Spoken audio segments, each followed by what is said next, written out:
Ah, bonne fête à vous à l'avance. D'ici quelques jours, ce sont les fêtes de fin d'année. Et je suis à côté d'Angélique. Oui, bonjour à tous, bonsoir à tous. Et je sais pas, on dit bonjour, on dit bonsoir. Ça dépend au moment où vous nous regardez. Alors justement, c'est logique. Justement, si vous nous entendez en plein mois de juillet en train de vous dire bonne fête de fin d'année, c'est que vous avez raté la diffusion, la première diffusion sur Élévation, sur le blog d'Élévation. Je ne peux que vous conseiller de vous inscrire à la newsletter du blog Élévation pour avoir dès la première diffusion la primeur de voir l'entretien réalisé. Donc là, effectivement, bonne fête de fin d'année à ceux qui font partie les plus suiveurs du blog Élévation et qui nous retrouvent aussi sur Internet à droite à gauche. Oui. Bonjour Yann-Éric. Ou bonsoir, ça dépend. Oui. Alors, nous sommes proches des fêtes de Noël et du Nouvel An, disais-je. Et s'il y a des cadeaux à faire, vous avez un pavé de Madame Angélique si présent que vous pouvez offrir. Là, si on aime la spiritualité et si on aime l'astrologie, on n'est pas déçu. Merci, c'est gentil. Est-ce que tu as commencé à regarder Ah oui, alors là, on en a pour l'année, hein. C'est clair. C'est du solide. Hein, Je te laisse présenter l'ouvrage et comment tu l'as conçu. Alors, comment je l'ai conçu? En fait, je n'avais pas du tout prévu d'écrire ce livre. Déjà, je n'avais pas prévu d'être astrologue. Donc, c'est la vie qui m'a amenée à devenir astrologue, mais ça, j'y reviendrai. Et comment je l'ai conçu? En fait, j'avais fait un pense-bête de 4 pages, 4 feuilles A4, recto verso. 2 feuilles, oui, ça me faisait 4 feuilles. Et j'avais noté une petite méthode pour interpréter un thème de la manière la plus facile et la révolution solaire, c'est-à-dire l'ambiance de l'année pour la personne qui demandait son thème. Parce qu'en général, je fais les deux en même temps, le thème et la révolution solaire. Avant d'être astrologue, enfin de te lancer dans l'astrologie? Quand j'ai été en astrologue. Oui. Avant, t'étais quoi? Alors, j'ai eu plein de métiers différents. J'étais... Parce que je me souviens de toi, j'avais filmé une conférence médiumnique. Oui, alors je suis médium de naissance. Bon. Ok, donc déjà... Je suis née comme ça. Donc tu es tombée dedans. Et oui. tu as voulu te parfaire en sachant un peu plus sur avec l'astrologie? Alors déjà, je ne savais pas que j'étais médium. Donc j'ai découvert ça assez tard, puisque j'avais deviné tous mes sujets au bac. Et que longtemps... tu viens de me dire que tu étais médium de naissance. Alors, mais oui, mais tu peux l'être. Tu peux l'être sans le savoir. Voilà. D'accord. Voilà, la réponse est courte, c'est bien. La question était idiote, donc ça tombe très bien. Mais non, c'est pas une question idiote. Donc tu t'en es aperçu pendant les cours, c'est ça, au moment du bac? En fait, au moment du bac, j'ai deviné tous mes sujets. Et donc, il y a eu notamment à un moment donné, puisque j'ai passé un bac musique et on devait savoir quel était un morceau un peu au hasard tiré sur une pile. Et en fait, le temps, moi je me suis dit jamais j'arriverai à faire ça, il faut une culture de dingue.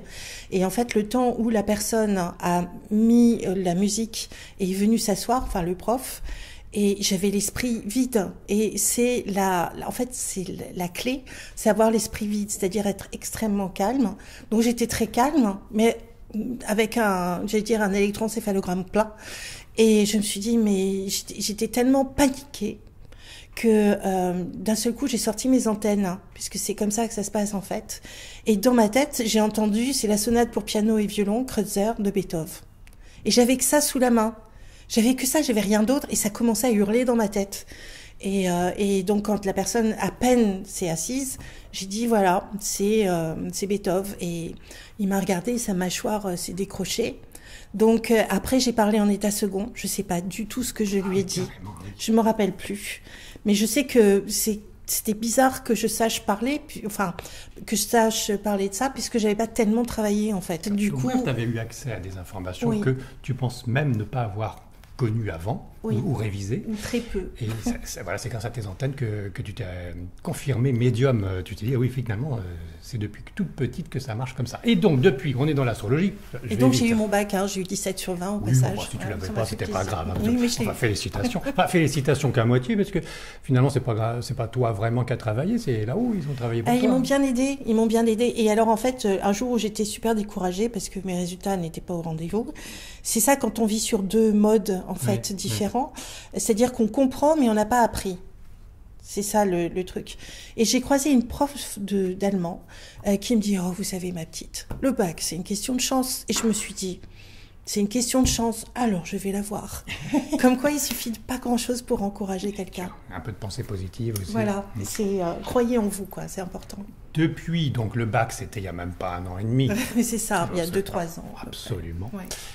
Et tu t'es plongée dans le côté astrologie. Alors pas du tout, j'ai fait l'école du Louvre. Elle n'est pas contrariante. J'ai fait l'école du Louvre, j'étais conférencière à la manufacture des sites, des monuments et des sites. Je faisais visiter les Gobelins. Et puis ça payait pas. Et je me suis dit, mais zut, je veux gagner un peu mieux ma vie. Et je vais faire astrologue, non. Mais non, pas du tout, toujours pas. Et puis je suis devenue chef de pub à François. François, parce que simplement je répondais aux grosses annonces dans le Figaro. Moi, plus c'était gros, plus je répondais. D'accord. Et c'est comme ça que j'étais... boulot, donc. Voilà, un petit boulot, c'est quand même chef de pub, donc c'était un beau... J'ai gaffé. Ok. Mais donc, j'essaye d'aller vite. Et donc, après, j'ai eu 5 ans de chômage, pendant lesquels j'ai fait un travail en développement personnel, oui. où j'ai rencontré Patrick Drouot. Ah. Et par son intermédiaire, j'ai rencontré Kriyananda, donc Goswami Kriyananda, qui n'est plus de ce monde, qui en fait nous a enseigné l'astrologie en 94. Mais je savais toujours pas que j'allais devenir astrologue. En fait, mes premiers bouquins m'ont été envoyés par la poste par mon frère suite à un chagrin d'amour. Et j'avais pas du tout prévu de recevoir ces livres. Et quand je les ai reçus, je me suis dit, c'est quoi ce truc? Donc il y avait l'ABC de l'astrologie. Donc j'ai mis ça de côté. Après, c'était mon livre de chevet. Et au début, ça me paraissait mais barbare. Et ensuite, c'était connaissez-vous par votre signe astral? Et là, j'ai commencé à rire parce qu'il me dit, tu verras, le comportement de ton ex, il est dedans. Et je lis et je commence à rire. Et ton frère, il était branché astrologie?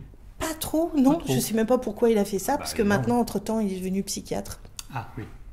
Non, il voulait me remonter le moral et il pensait pas qu'il serait à l'origine de ma carrière. Et d'ailleurs, je lui ai fait une dédicace dans mon livre parce que c'est lui qui est à l'origine de ma vocation. Donc, merci beaucoup. Merci Frangin. Donc tu es astrologue et toujours médium. Oui. Et pas que, mais enfin bon, on peut pas non plus tout ça. Je suis magnétiseur aussi. Voilà. Oui. Puis tu as fait de la radio, tu vas continuer à en faire. Enfin, oui. Voilà, tu es un peu partout. Passionnée de radio. Et tu faisais tous les ans, la preuve, parce qu'il y en a encore un qui vient de sortir pour cette année. Enfin, tu faisais aussi un agenda plus un accessible, agenda. Voilà, juste un agenda avec des choses à rajouter soi-même, tous les ans, l'agenda d'Angélique astrologique. Oui, c'était l'astragenda, puis après l'agenda astrologique, le dernier c'est 2022, dans lequel j'ai fait des canalisations angéliques, donc des phrases. On retrouvait suivant les jours, les semaines, etc. Voilà, et tous les jours, en fait, je m'étais mise en méditation, et j'avais les textes des anges, et donc ça s'imprimait dans ma tête. Donc c'est pas de l'écriture automatique, c'est une sorte d'écriture automatique. C'est inspiré, voilà, c'est tout à fait ça. Tu as dit canal, enfin. Oui, je les ai reçus en canal. Bon, parce que tu es avec les anges. Oui, je suis en fait, j'avais fait plein de tests parce que je suis assez curieuse et j'avais fait les psaumes de David et je les récitais à haute voix parce que ils ont une portée un peu particulière et je me disais je vais tester sur moi. Et il y avait les psaumes de David pour prendre contact avec les anges. Et en fait, ça a tellement marché que finalement, j'ai fait une technique où je travaille avec eux. C'est la thérapie d'énergie intégrée avec l'énergie des anges. Et finalement, j'ai une médium que j'ai rencontrée qui m'avait prise sous son aile, qui m'a baptisée Angélique. Parce que j'ai dit, je trouve pas de prénom. Alors elle était clairaudiente, elle entend Angélique. Elle existe toujours, cette médium? Alors elle est partie en 2020. On peut la saluer avec son nom Oui, Marie No, une médium de Poitiers. Alors moi j'ai envie de dire une grande dame, mais si je dis une grande médium, je me rappelle ce qu'elle disait parce que elle avait eu ses enseignements de Michel Riffard, oui, qui l'avait formée en fait, et qui lui disait c'est une grande médium, elle mesure combien? Et donc tout de suite elle m'a vraiment briefée et un jour j'ai regardé une interview de Michel Riffard et j'ai dit c'est bizarre. Elle parle comme moi je pense. Et en fait, donc j'en parle à Marino, à l'époque elle était encore en vie.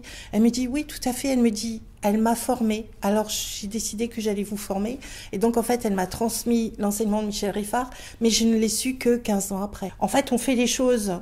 Mais moi je dis aussi que les vannes, elles peuvent se fermer. Donc il faut d'abord savoir que c'est quelque chose de précieux. qu'on a peut-être travaillé pendant plein de vies avant. Donc c'est le résultat de beaucoup de travail, j'imagine. Et ça peut se couper. Ça peut être fermé. Et en même temps, il faut savoir se mettre au service des autres. Mais en même temps, je retiens ce que disaient Virginie Bobet et Violette Germont. Dans Suis ton âme, elle connaît le chemin. Il faut savoir qu'on s'est incarné aussi pour pouvoir s'épanouir. Soit penser à soi, se mettre au service des autres, c'est une chose, mais savoir aussi se mettre au service de notre mission d'âme, de ce que l'on aime faire. Et j'ai découvert que j'adorais et l'astrologie, j'ai découvert ça, et que en fait c'est tellement limpide. Quand je commence à travailler un thème, j'ai l'impression que c'est la galerie des glaces à Versailles, tout allumé. Ouais. Et le temps où je faisais, en fait au départ, c'est pour la genèse des agendas astrologiques, c'est que je prenais une carte du ciel, n'importe laquelle, comme ça, et je faisais de l'impro pendant 5-10 minutes. J'appelais ça les astro-vidéos. Et pendant le temps où je le faisais, c'était brillant dans ma tête. Et quand ça s'arrêtait, j'avais plus de lumière. Je sais pas comment expliquer, ça devenait gris. Mais j'ai mis 3 mois pour me rendre compte qu'en fait, je le faisais en channeling. Et après, c'est comme ça qu'est devenu que j'ai créé l'agenda astrologique. Parce que j'en avais marre de poser les feuilles un peu partout. Je me suis dit, et si je les rassemblais? Et après, je me suis dit, et qu'est-ce que je mettrais dedans? Et j'ai mis que des trucs que j'aimais, pour souhaiter les anniversaires, pour écrire la to-do list. C'est toujours très, très sympa. Et alors, bon, on va y arriver à avoir quelques informations sur ce qu'il y a dans ces nombreuses pages. Si vous voulez encore plus connaître Angélique, vous pouvez voir la première vidéo de toi en train de faire de la médiumnité. Ouais. Et puis, et puisque tu les as cités, vous pouvez voir aussi l'entretien que j'avais fait aussi pour le même livre de nos amis Virginie. Oui, et Violette Germont que j'avais reçue dans mon émission de radio. Alors, qu'est-ce qu'il y a dans ce livre? Alors, Parce que là, c'est quand même plus que l'agenda Astralaja. Hein. Oula, Astro-Agenda. Astra-agenda. C'est quand même plus. Qui est devenu un agenda astrologique. Alors, heureusement, là, maintenant, ça s'appelle le manuel d'astrologie spirituelle. Devenir acteur de sa destinée. Et je trouve que ce titre, il est merveilleusement trouvé par mon éditrice, qui a choisi ma couleur préférée, mais sans le savoir. Et je me suis dit, si elle connaît ma couleur préférée, ou en tout cas elle l'aperçoit, je lui fais confiance pour le reste. Et effectivement, j'ai été agréablement surprise et merveilleusement surprise par tout le travail qu'elle a fait de mise en page. D'accord, mise en page est magnifique, c'est merveilleux. L'objet est très beau, mais le travail que tu as fait en amont, il est immense. Oui. Alors, comment tu l'as fait, cette affaire? Comment je l'ai fait? Eh bien, déjà, j'ai été formée par Goswami Kriyananda. Et j'ai pris son enseignement, en fait, en pleine face. Parce que je connaissais pas grand-chose, mais au fur et à mesure, ça devenait limpide. Et il prenait le temps de nous parler. Et ensuite, il donnait des exemples. Et je trouvais ça super. Et d'ailleurs, j'ai rassemblé toutes les phrases de l'enseignement que j'ai eues. Dans un chapitre à la fin, on retrouve toutes les phrases marquantes. Par exemple, il disait vous avez mis 7 vies avec le même ascendant pour être dans cette salle. Et moi, j'ai repris sa phrase, j'ai juste un peu transformé. J'ai dit, vous avez mis 7 vies pour avoir ce livre entre les mains. Ne ratez pas l'occasion. Et c'était sa phrase, en fait. Goswami Kriyananda, j'ai découvert, mais longtemps, enfin, quand j'ai fait les remerciements, je suis allée voir un peu sa bio, parce que j'ai reçu son enseignement. Et après, j'ai travaillé avec, j'étais à fond dedans. Et tu t'es aperçu qu'en voyant sa bio, c'était un charlatan complet, c'est ça? Mais en fait, c'était un disciple de Paramahansa Yogananda. Lui-même un des disciples dans la lignée de Sri Babaji. Donc c'est vraiment un enseignement ancestral, vraiment de la sagesse ancestrale orientale. Donc un enseignement très particulier dans la mesure où il y a vraiment des notions de spiritualité dedans. C'est-à-dire que c'est un livre, quand on dit astrologie spirituelle, il y a quelqu'un sur Facebook qui m'a dit « Oui, mais c'est un pléonasme ». Et quand tu fais de l'astrologie, c'est normalement spirituel. Je me dis oui, c'est pas faux, mais en même temps, j'ai quand même rajouté moi des enseignements que j'ai reçus sur différentes techniques. Par exemple, je suis formatrice et enseignante, formatrice, praticienne et enseignante en EMF Balancing Technique, c'est-à-dire EMF Electromagnetic Field. filtre les champs électromagnétiques, balancing, l'équilibre.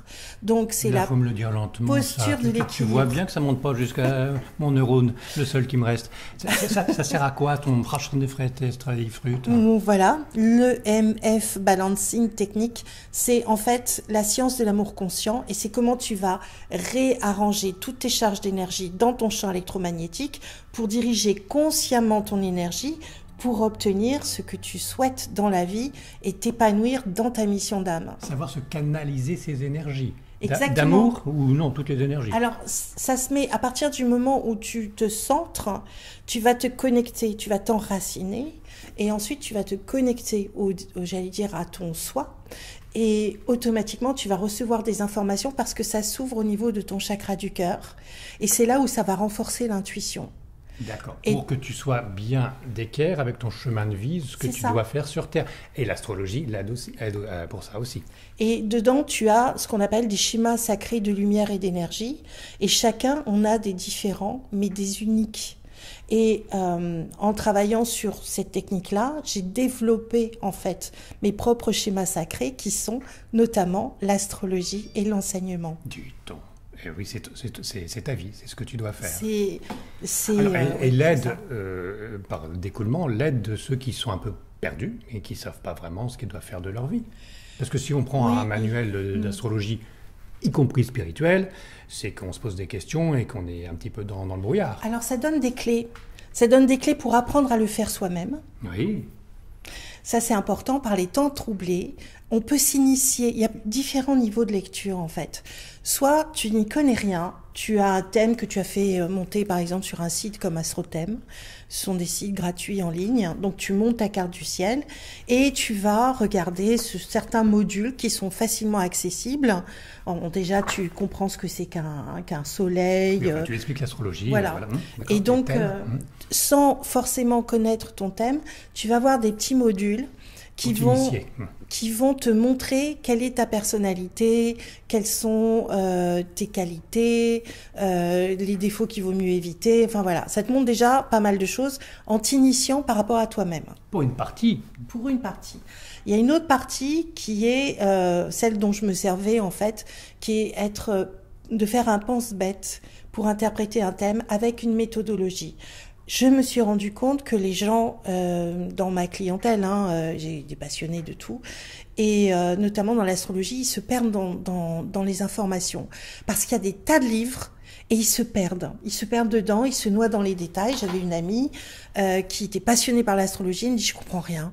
Je lui dis, mais attends, ça tu le sais, regarde, il y a ça. En fait, il y a un espèce de jeu de pistes qu'on va suivre et qui est hyper logique.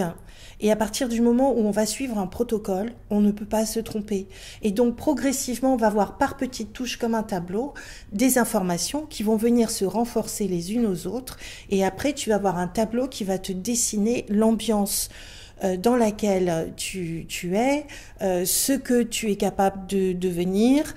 Ça te montre différents chemins, ça te montre les conséquences de tes choix, mais après c'est toi. Si tu veux, en gros, j'aide les gens à faire le marché, mais c'est les gens qui vont faire la cuisine. Ouais. Donc tu peux choisir aller au marché, t'acheter des carottes, des oignons et un poulet. Tu peux faire un poulet carotte oignon, et tu peux faire aussi une soupe.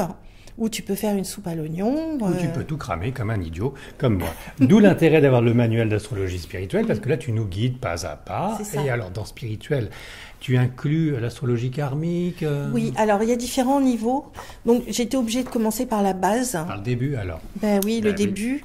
D'abord, les signes, qu'est-ce qu'un signe? On en a parlé, ok. Voilà. Mais ce que je trouvais marrant, c'est...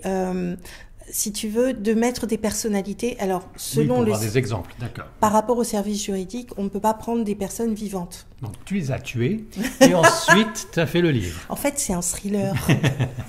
Donc, bon, alors, on a déjà la conception et la compréhension pour tous novices de l'astrologie, comment ça fonctionne, comment on calcule, comment on voit. Mais c'est plus que cela. Donc on va aller un cran au-dessus. Donc, j'ai listé plusieurs niveaux d'astrologie. Tu as l'astrologie classique, que j'appellerais psychologique, qui est inspirée des caractères de Jung. Ensuite, l'astrologie karmique, où là, il y a vraiment des pépites.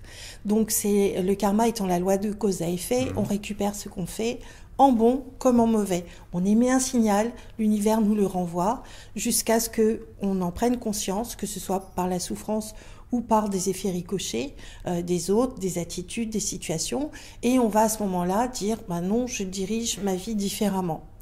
Et en fait, il y a plusieurs définitions pour le même symbole astrologique. Donc on peut très bien dire quelque chose et se tromper aussi, mais il y a des packages dans lesquels il y a des choses qui vont ressortir et on va travailler de manière multidimensionnelle. Il y a plusieurs univers en même temps qui sont parallèles. Et j'avais demandé au docteur Mario Beauregard ce qu'il pensait des univers multiples, et il m'a dit oui, c'est possible, le cerveau a la capacité de se projeter dans des multi-univers. Donc en astrologie, on va les travailler de manière quantique, c'est-à-dire que on transcende le temps et l'espace et on est sur une énergie. Et on va apprendre à canaliser cette énergie, à la comprendre et à choisir comment on va s'investir, puisque les astres inclinent mais ne déterminent pas et qu'on est toujours maître de sa vie si on le décide. Et on est d'accord que tout ça, c'est uniquement basé sur la date de naissance et l'heure de naissance. La et date, le lieu. l'heure et le lieu. C'est fou quand même. Hein.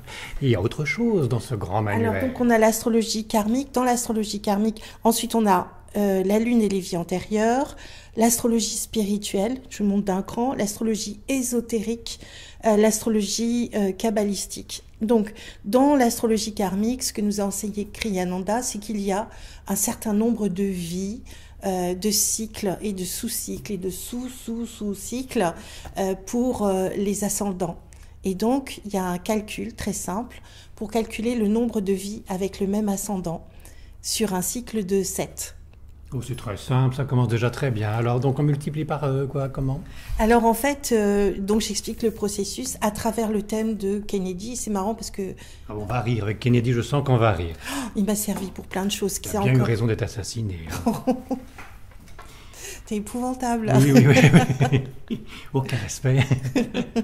Donc en fait, figure-toi que les causes de sa mort sont déjà dans sa conjonction lunaire prénatale. Dans la conjonction lunaire prénatale, c'est quand la Lune va rencontrer une planète avant la naissance. Oui. Donc on l'avance dans le sens des aiguilles d'une montre, et la première planète qu'elle va rencontrer, c'est la planète défi. C'est-à-dire qu'avant de naître... Pas forcément, ça dépend. Pour JFK, c'était le cas. Sa problématique était dans la conjonction lunaire prénatale. Et en fait, quand tu inverses, c'est-à-dire quand la Lune va rencontrer la planète suivante dans le sens inverse des aiguilles d'une montre, à ce moment-là, c'est cette planète-là qu'il faut travailler dans sa vie. Et quand tu vas aller travailler cette planète-là, automatiquement, tu vas harmoniser ton thème. Et tu vas dépasser le défi de départ. Tu es en train de me dire que s'il avait fait un peu plus d'astrologie, Kennedy s'en serait sorti? Oui, s'il y avait eu un astrologue et c'était moins parti dans son matérialisme, oui, bien sûr. Bon, c'est à voir, parce que Hitler, il était entouré d'astrologues et il s'en est pas sorti pour autant, et tant mieux. C'est juste épouvantable, tu sais, ce que tu racontes. C'est épouvantable, mais c'est historique. Ouais. Et même Churchill, sachant que Hitler était branché ésotérique et astrologie, a payé des astrologues pour lui faire des thèmes complètement faux pour justement le perdre. Donc ça, c'était bien utilisé par l'Angleterre. Je reviens sur... c'est super intéressant ce que tu dis par rapport à... Merci, j'ai étalé ma science. Par rapport à Hitler, parce que au moment de la guerre, la Deuxième Guerre mondiale, en fait, il faut savoir qu'à Hambourg... Et ça fait partie de l'astrologie uranienne, c'est encore un autre point. Il y avait, je ne sais pas combien d'astrologues au mètre carré à Hambourg, en Allemagne. Et il y a donc un homme qui s'appelait De Witt, je ne sais plus son prénom exactement, qui a créé une astrologie qui en fait n'utilisait pas l'astrologie classique, mais qui permettait de déterminer les problèmes et les dates marquantes des attaques. Donc on voit aussi beaucoup de choses en complémentaire, et j'en ai parlé de l'astrologie uranienne. Et donc c'est un autre type d'astrologie, mais en fait c'est un autre système de calcul qui va permettre d'être très précis, mais qui ne tient pas compte des aspects planétaires, par exemple. D'accord. Et qui va intégrer des planètes qui sont au-delà de Neptune, ce qu'on appelle les transneptuniennes. Et il était tellement précis et tellement juste qu'il a été harcelé, et il a été harcelé pendant la guerre, parce que justement, tu vois, même si Il le voulait. Même si Hitler aimait l'astrologie, celle-ci, elle était tellement précise que ça leur faisait peur. Et que du coup, il a fini tellement harcelé et torturé qu'en fait, il s'est suicidé. Et on avait dit qu'on allait rire. Hein. Bon, enfin, oui, ça peut être délicat de tout savoir aussi. Alors, sur l'astrologie des karmiques, on a le nombre, ce qu'on appelle le karma divin et le karma personnel. Et surtout, donc on peut savoir quel est notre karma à la naissance. On a aussi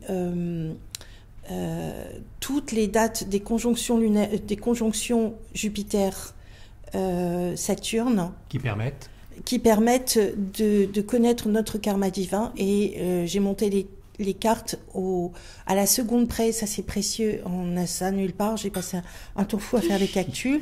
Dans l'astrologie mondiale, j'ai recensé toutes les signes, les villes et les régions régies par les thèmes, par les signes, par les planètes. Donc ça, c'est... Mais t'as rien d'autre à faire dans ta vie J'ai fait que ça.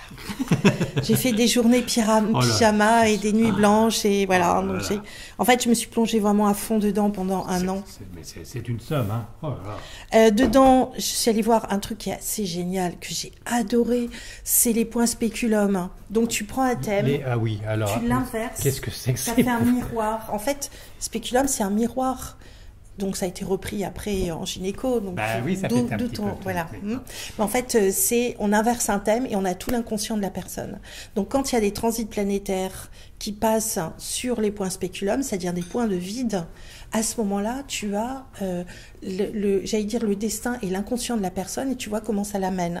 Et j'ai pris l'exemple d'un monsieur qui est phlébologue et quand on inverse son thème, on comprend pourquoi il est phlébologue, il est enseignant et tout est indiqué par ces points spéculum. Et on comprend qu'on est multidimensionnel justement grâce à ça aussi. Puisque c'est différents plans de calcul. C'est différents plans de calcul. Et là où c'est assez génial, et ça, Marc Vallée, que tu as interviewé, m'a donné son accord pour reprendre en fait une information qui est dans le temps fractal de Greg Braden, qui est le calcul des cycles temporels. Donc on peut prendre un événement dans notre vie, calculer avec un ratio de temps spécifique du calcul qu'a donné Greg Braden.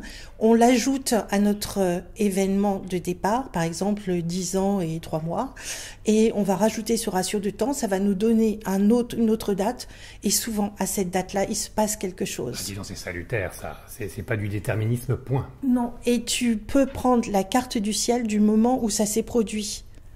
Et j'ai donc une de mes clientes qui s'est prêtée au jeu, qui a changé son prénom parce que on n'allait pas prendre son vrai prénom. Et toute son histoire est indiquée à travers ce calcul des cycles temporels, qu'on soit astrologue ou pas. Et donc après, tu peux monter la carte du ciel et expliquer pourquoi. Et là, ça devient super intéressant. Et en plus d'expliquer pourquoi, donc, on peut changer la destinée. C'est ça. Tu peux, le positionnement planétaire est le même. Toujours. Mais on peut changer. Voilà. Tu peux avoir les plus mauvais aspects astrologiques. Ça fait comme de l'eau qui glisse sur les plumes d'un canard. Oh, coin. 456 pages pour ce manuel de l'astrologie spirituelle. C'est la fin de l'entretien. Au revoir, Angélique. Oh, non. C'est encore plein de choses à dire. Parce que je l'ai écrit en canalisation. Ben oui. Alors, on se retrouve dans la deuxième partie. Ce sera une seconde partie parce que on a préparé. Je suis passionnée. On a préparé plein de choses pour les fêtes. On ne peut pas non plus tout le temps regarder Internet. Mais on se retrouve quand même pour la seconde partie, d'autant plus que, on l'avait annoncé, il y aura les prédictions d'Angélique. Oui.